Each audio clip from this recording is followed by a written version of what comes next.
So the money, as the company spends all their efforts, for contributors and readers to have a better experience, that if they get a better experience, it doesn't necessarily correlate with how much revenue they get. So that definitely influenced me of like, have a direct relationship with your customers, have your sponsors buy from here. They're buying because they trust the relevancy and the quality of the experience and for the readers.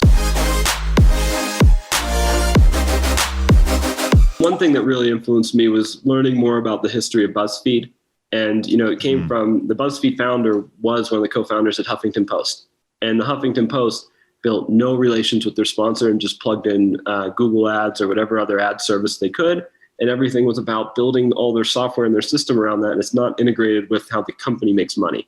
So the money, as the company spends all their efforts, for contributors and readers to have a better experience, that if they get a better experience, it doesn't necessarily correlate with how much revenue they get. So that definitely influenced me of like, have a direct relationship with your customers, have your sponsors buy from here.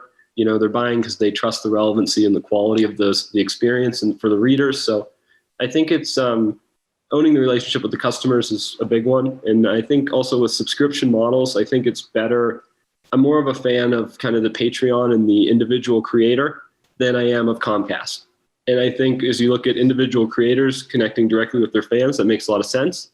The value of grouping together 10 or 100 or 1,000 sources, well, I can kind of do that on my own, in terms of like how that works. So I think that's kind of where I ended up on like learning about this, but it's also depends on the industry. It depends on the content. Like there's not a set business model for anyone that's writing stories online. For you, it's probably your blog is all about your clients. And the moment they sign that big check, you're like, oh, I justified the time on the blog.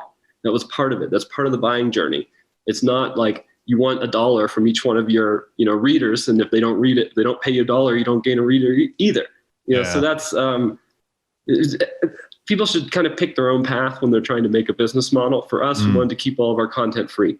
How do you do that? Well, 10 pixels on the page is going to go to this guy. And this guy's going to tell you he's launching his new open source tool and you can check it out and maybe build an app on it, and then they win.